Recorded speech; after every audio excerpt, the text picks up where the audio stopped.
hello and welcome back again to the Hayden show. Yes, where we're continuing our Marvel exploration to the TV show live action of that universe. Live action Live TV action. show.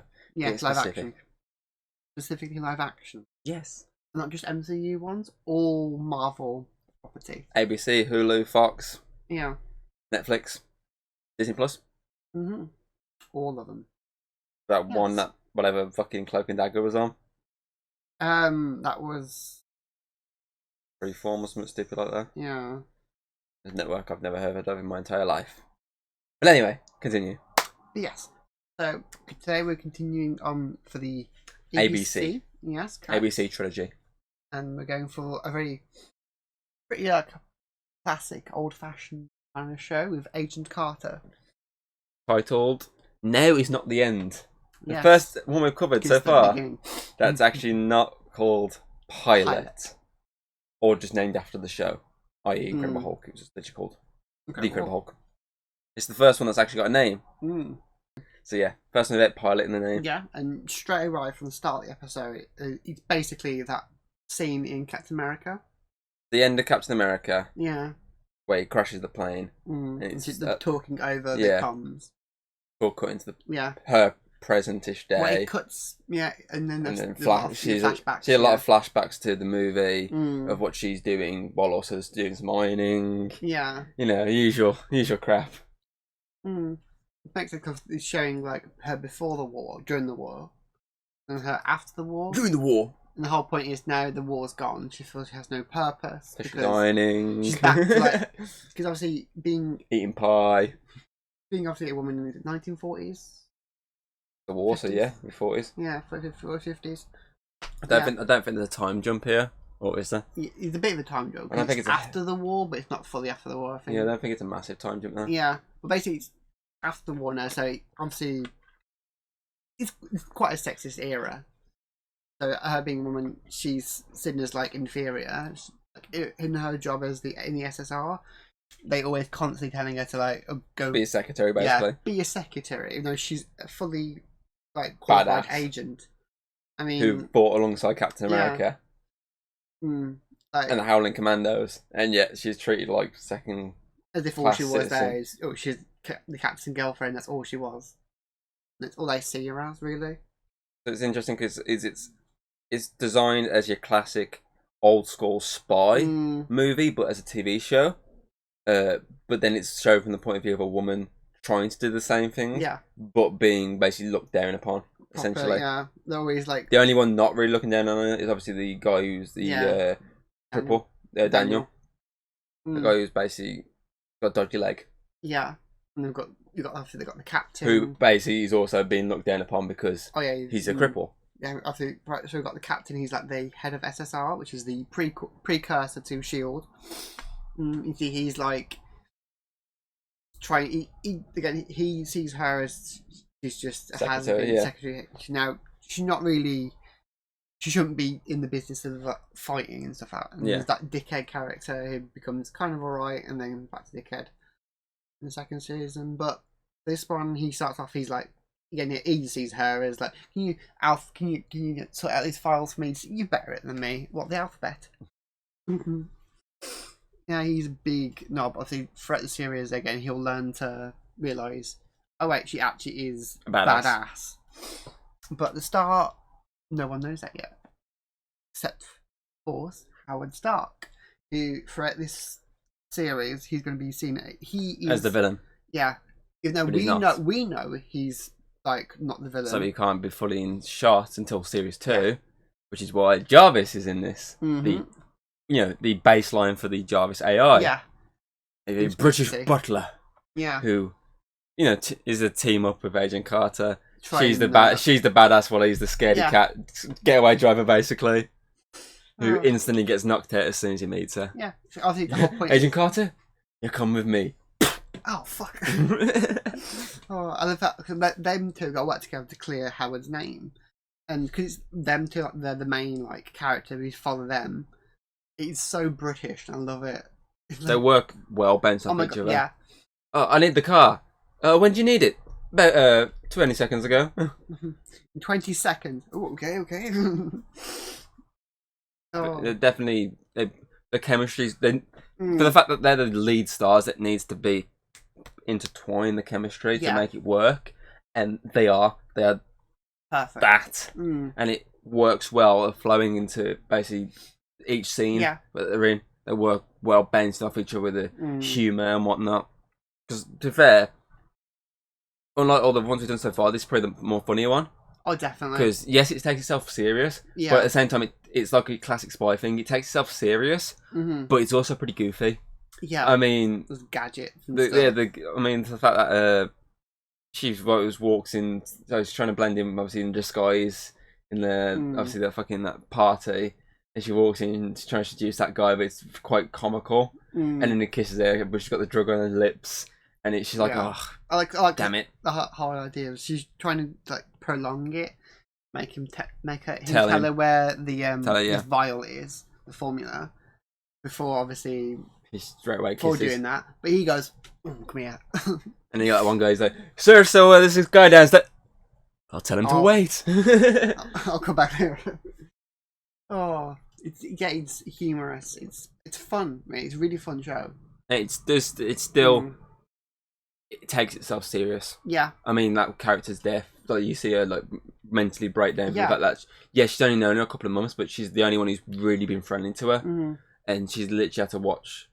You know, basically, she's literally been in the next room and she's been headshot. Because you forget she's technically a foreigner because she's from obviously British and she's in like America. Is it New York? Yeah, New York. Yeah. She's stuck in New York on her own.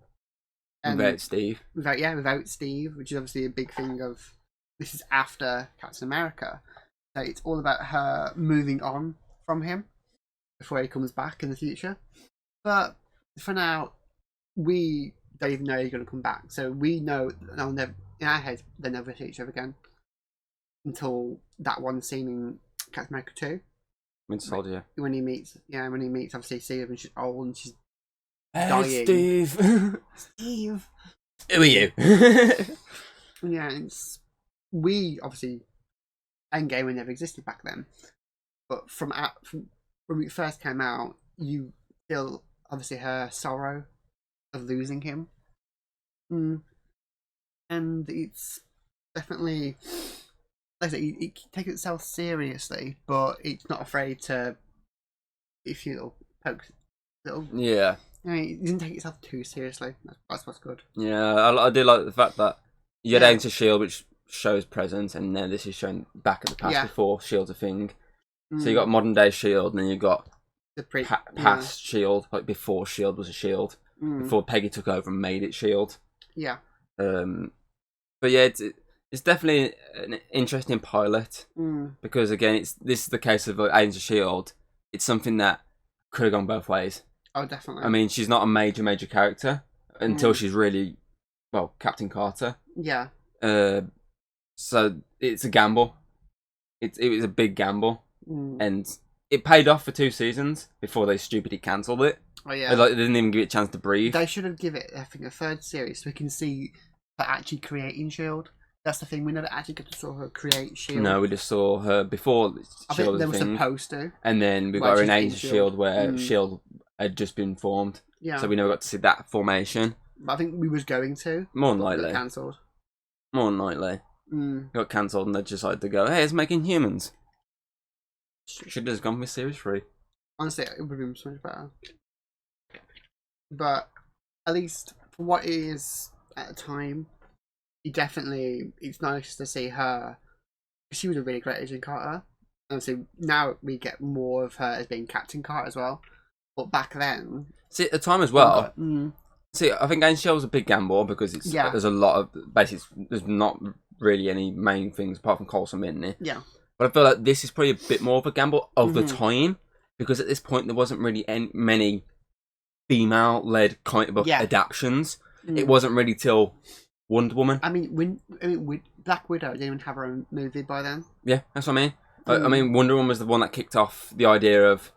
Well, Wonder Woman and Supergirl were the 2 that kicked off the idea of female-led heavily. Because it happened before, like Birds of Prey and that, but they were failures. They weren't successful. So it was literally the idea of most female characters are either just like side characters or love interests. So this is the first time it's a female-led main comic book series, like Marvel's one. So obviously this was probably a big gamble, and obviously it did succeed. It succeeded because they got series 2. Oh yeah. And obviously then they stupidly cancelled it, like stupidly. Like I don't think it was even to do with ratings. They just cancelled it. They probably cancelled it just so they can make room for other stuff. They're probably like, oh, this Inhumans be really big. Yeah, they probably expected it to be successful, so they got rid of that. We'll get to that next time. But for now, Agent Carter, yeah, they shouldn't have cancelled it, but at least we got to see it.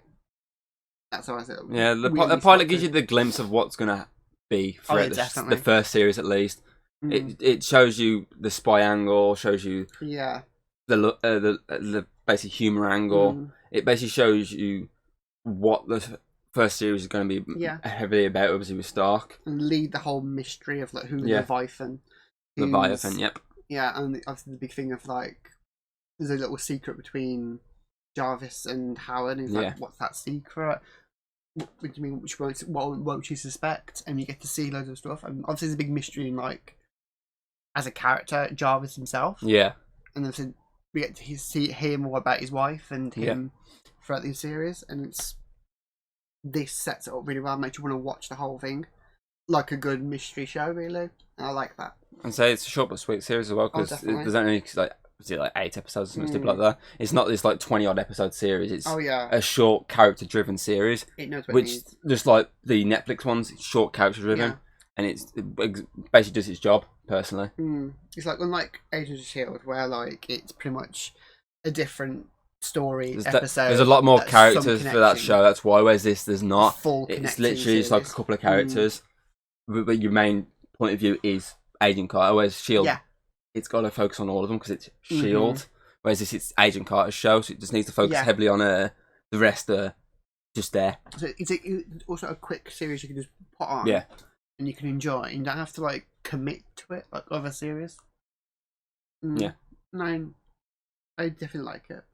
It's brilliant. And obviously it doesn't really need a big budget, massive like effects. I mean, there's the few, obviously, like the explosion, implosion, really. Explosions and the implosion. There's those bits of effect, but they need to constantly like. Yeah, it's not like Enshield, which needs full on like special effects. It's old school. It doesn't really need it, and it feels like a good classic old school. I mean, it does has a nice little vintage feel to it, and the sets look amazing. Or the costume design look amazing. Like all of her outfits are just spot on.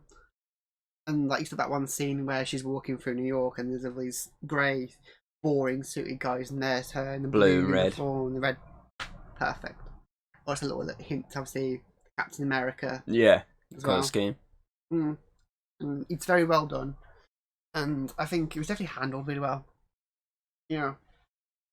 So this is going to be a big one, I think, that we like. Get my phone ready for the rating. Yeah, for the ratings then. I think for what it is, it's definitely up there from my top favourites. I could rewatch this again and again. Especially the first series. Like, the second series is good, but the first series, amazing. And this part that really sets up the first series good, I think. And I'm going to give it 99 out of 10. Yeah. Just one missing off the top. It's simple. Go straight. Agent Carter goes straight to the top because nothing is anywhere near 99. Okay. Okay. My question is, would you like to see more Agent Carter series? And if so, what sort of direction would you like them to go in with that? And are you looking forward to possibly more Agent Carters in Captain Carter? Captain Carter, definitely. That'd be cool to see. So yeah, those are my questions. Next time, we'll be taking a look at the last of the ABC trilogy. The only one that actually went straight to cinema.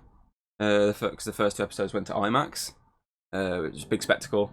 And obviously didn't become a spectacle. And that is, of course, Marvel's Inhumans. So yeah, we'll take a look at that next time. We have to. Yes, you have to. You can guess what the rating's going to be. Bye. If you like what you've seen, don't be afraid to throw us a little like and subscribe. That's always very appreciated over here. And, well, I'll see you on the next video.